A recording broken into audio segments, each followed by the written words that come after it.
Bonjour et bienvenue dans Avez-vous choisi, le podcast du vendredi qui vous invite à tout choisir dans votre vie.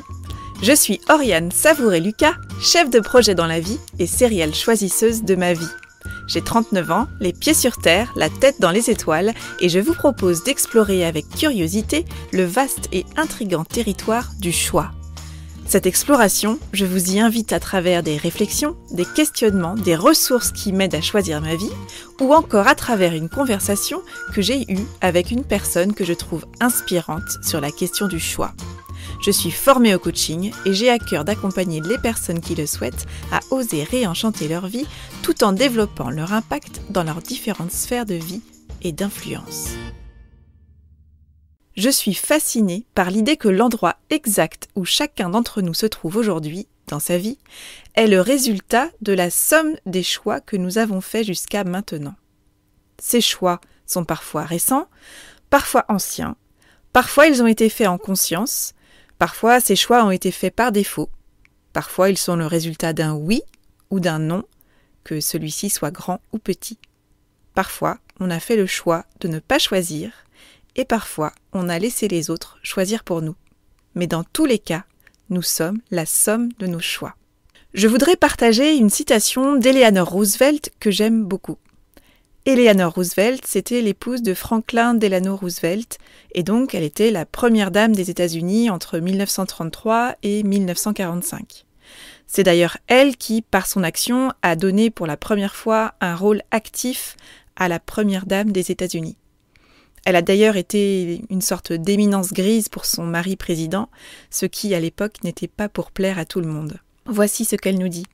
« Ce ne sont pas les mots qui expriment le mieux notre vision du monde, mais les choix que nous faisons. Avec le temps, nous façonnons notre existence et nous nous façonnons nous-mêmes. Ce processus ne s'interrompt qu'avec notre mort. Et les choix que nous faisons, en définitive, relève de notre propre responsabilité. Alors voilà, aujourd'hui, vous êtes ici. Et ce point sur lequel vous vous tenez, c'est la matérialisation de nombreux choix, petits et grands, que vous avez faits jusqu'ici. Alors, cette expression « vous êtes ici », elle fait bien sûr référence à cette petite phrase qu'on trouve généralement sur les plans fixes qui sont disposés dans des lieux publics pour vous indiquer votre position dans l'espace qui est représenté et dans lequel vous vous trouvez. Cette phrase, elle est souvent associée à un pictogramme qui permet au lecteur de repérer sa position sur la carte pour pouvoir ensuite poursuivre son parcours jusqu'à sa destination. Quand je vous dis aujourd'hui dans votre vie « vous êtes ici », c'est une expression qui implique un territoire, et ce territoire, eh bien, c'est votre vie. Cela implique également une carte qui permet une représentation de ce territoire, votre vie, afin qu'on puisse se repérer. Cette carte doit donc être suffisamment précise et vous présenter un nombre suffisant d'éléments de repère pour vous être utile. Je suis toujours curieuse de savoir comment les personnes sont arrivées là où elles en sont dans leur vie. Quel est le chemin, plus ou moins sinueux, qui les a amenées là où elles sont aujourd'hui? Et quand on dit « vous êtes ici », on parle bien de chemin. Sous-entendu, vous êtes ici maintenant avec un avant et un après. Derrière « vous êtes ici », on peut donc entendre 3 questions qu'il est toujours intéressant de se poser quand on chemine sur le chemin de sa propre vie. Où suis-je? D'où est-ce que je viens? Et où est-ce que je vais? Et quand on vit en mode automatique, on a souvent perdu le fil. On ne sait plus bien pourquoi on se trouve là où on est, ni dans quelle direction poursuivre son chemin. Il est alors urgent de remettre un petit peu de sens dans tout ça, et remettre du sens, ça veut bien dire à la fois redonner une direction et redonner une signification à ce chemin. Et bien évidemment, avant de se projeter vers la suite du chemin, moi je trouve très intéressant d'aller examiner les choix qui jalonnent notre vie jusqu'à aujourd'hui. Alors je ne sais pas si vous avez déjà pris le temps d'identifier les différents choix importants qui jalonnent votre vie jusqu'ici et qui ont laissé une sorte d'empreinte particulière dans votre vie. Ces choix en fait qui ont pavé la route qui vous a amené là où vous êtes aujourd'hui. Aujourd'hui justement, je vous propose un petit exercice que j'aime beaucoup faire et que je me suis approprié en le nommant le fil d'Oriane, en clin d'œil au fil d'Ariane, ce fil que le Minotaure dévide derrière lui afin de sortir du labyrinthe et de retrouver son chemin. Je vous invite à choisir une feuille. Alors elle peut être blanche ou colorée, peu importe, quadrillée ou pas, mais dans tous les cas, choisissez un format suffisamment grand qui va vous permettre d'écrire ou de dessiner d'un geste libre et aéré. Tout d'abord, je vous invite à tracer votre courbe de vie jusqu'à aujourd'hui et à matérialiser les choix importants que vous avez faits jusqu'ici dans vos différentes sphères de vie. Donc ça peut également prendre bien d'autres formes graphiques qu'une courbe ou qu'une ligne. Ça peut par exemple être une sorte de carte heuristique avec vous de représenter au centre de la feuille avec un « je suis ici » et une série de rayons qui partent de vous, chacun symbolisant chaque grand choix de votre vie. Ou bien ça peut être également par exemple une spirale qui part de « je suis ici » et se déploie en escargot jusqu'à la périphérie de la feuille. Bref, choisissez vraiment la forme qui vous plaît et laissez libre cours à votre créativité. Vous pouvez représenter vos choix, ces choix importants de votre vie, par des croix, des points, des symboles, des images ou encore des dessins. Et je vous invite à associer à cette image ou à ce symbole un mot-clé à chaque choix et éventuellement, si vous le souhaitez, une date. Ces choix importants, ils peuvent concerner par exemple vos études, votre évolution professionnelle, votre lieu de vie, votre vie sentimentale, amicale, sociale ou encore tous les engagements que vous avez pu prendre dans votre vie. Une fois ce premier jet réalisé, ce que je vous propose de faire, c'est de passer en revue cette courbe et la série de choix que vous avez identifiés. Puis, je vous propose de laisser émerger une nouvelle vague de choix que vous avez fait par le passé et qui vous paraissent peut-être à première vue plus anodins, mais qui, à bien y réfléchir, ont marqué un temps fort dans votre vie et ont une saveur particulière pour vous. Ça peut être un jour où vous avez dit non là où vous dites habituellement oui, et inversement d'ailleurs. Ça peut concerner le domaine professionnel comme le domaine personnel. Vous pouvez d'ailleurs laisser reposer le premier jet quelque temps et y revenir plus tard pour le compléter de cette deuxième vague de choix. Une fois ce premier travail réalisé, ce que je vous propose de faire, c'est vraiment de prendre un temps pour observer avec bienveillance votre chemin et les différents choix que vous avez identifiés et qui pavent visuellement votre feuille. Et là, je vous invite à aller identifier ce que vous notez de particulier dans cette représentation que vous avez réalisée. Est-ce que vous identifiez par exemple un fil rouge dans votre manière de faire vos choix ou dans le type de circonstances par exemple qui déclenchent vos choix habituellement? Est-ce que par exemple vos choix concernent en majorité une même sphère de vie? Est-ce que vous constatez un grand nombre de choix qui auraient pu être faits par défaut? Peut-être que vous constatez un scénario récurrent ou une injonction inconsciente qui a guidé vos choix jusqu'à présent. Par exemple, vous pouvez identifier des circonstances récurrentes qui précèdent les choix importants que vous avez faits. Ça peut être par exemple un échec qui va être, ou ce que vous avez vécu comme un échec qui va être une source de grande souffrance et consécutivement qui va être le terreau propice à un choix affirmé, important dans votre vie. Et cette douleur, cette souffrance, ça peut être une rupture amoureuse, un burn-out, un poste qui ne vous a finalement pas été attribué, la non-réussite à un examen ou à un concours, un licenciement, la perte d'un proche. Peut-être que vous pouvez aussi identifier en termes de scénarios récurrents le fait que vos choix sont plutôt basés sur une série de non. C'est-à-dire que vous avez fait des choix plutôt basés sur le refus de quelque chose, d'une situation ou d'une proposition. À l'inverse, vous pouvez aussi vous apercevoir que les choix importants dans votre vie sont majoritairement représentés par une série de oui.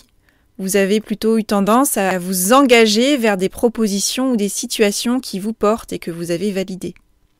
Donc d'ailleurs, ce qui est assez intéressant, c'est d'aller voir dans cette représentation de vos choix que vous avez réalisés, à quoi vous avez dit oui dans votre vie jusqu'ici et à quoi vous avez dit non. Et est-ce que vous identifiez des points communs? Ensuite, c'est très intéressant de prendre un temps pour vous interroger sur le rapport que vous entretenez avec ces choix que vous avez faits, que vous avez sélectionnés. Est-ce qu'ils sont plutôt associés à de la fierté, à de la satisfaction, ou à l'inverse, plutôt à des regrets, voire à des remords? Peut-être, et c'est fort probable qu'il y a un mix de tout cela.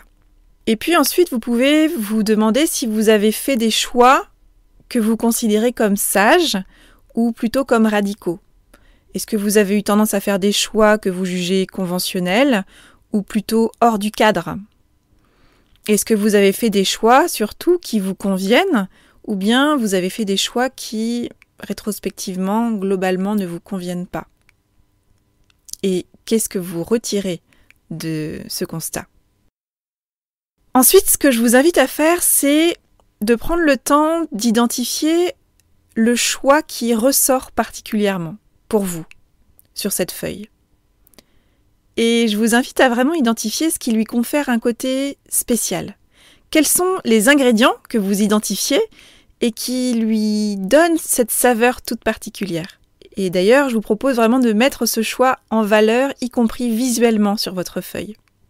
Cela peut, par exemple, être votre premier choix d'adulte, c'est-à-dire ce premier choix que vous avez fait pour vous et non pas contre quelqu'un ou pour quelqu'un d'autre.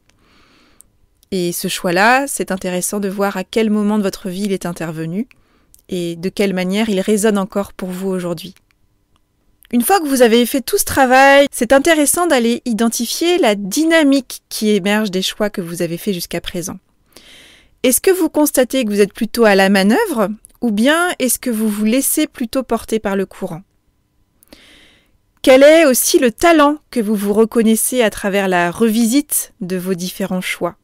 Qu'est-ce qui vous rend fier? De quoi êtes-vous très satisfait dans le chemin que vous revisitez aujourd'hui à travers vos choix? Qu'est-ce qui vous saute aux yeux éventuellement? Voir de quoi prenez-vous conscience aujourd'hui en termes de scénarios récurrents par exemple?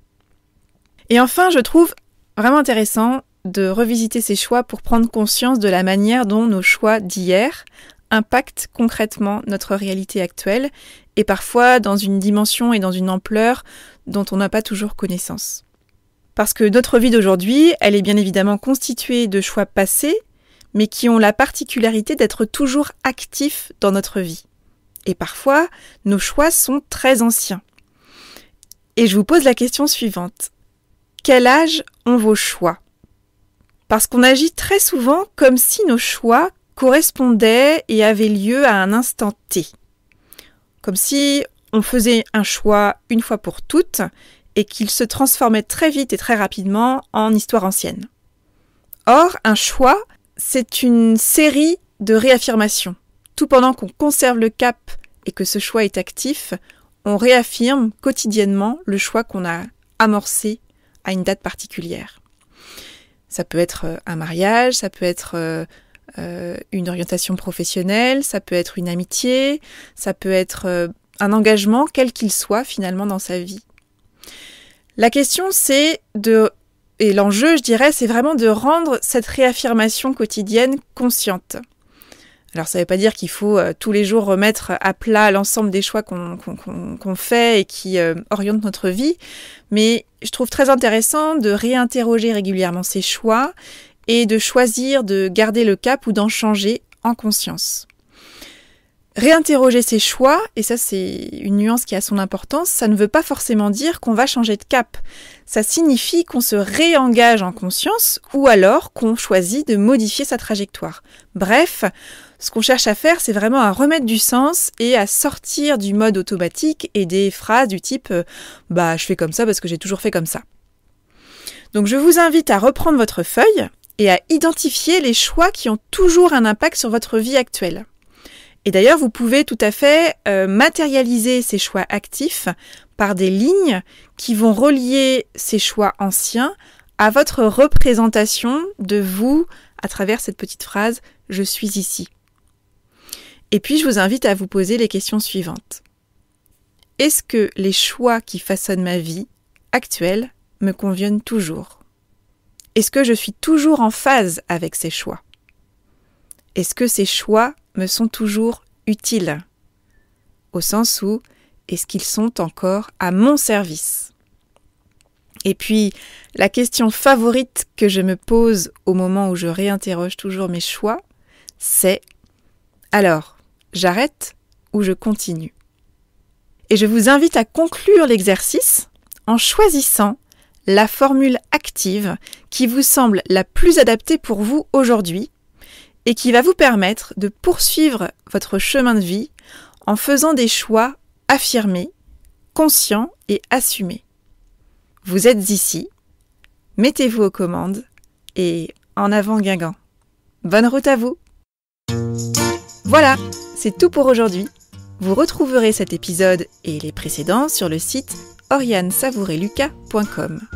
Si vous aimez ce que je vous propose, je vous invite à vous abonner à la newsletter de Avez-vous choisi afin d'être alerté dès la publication d'un nouvel épisode.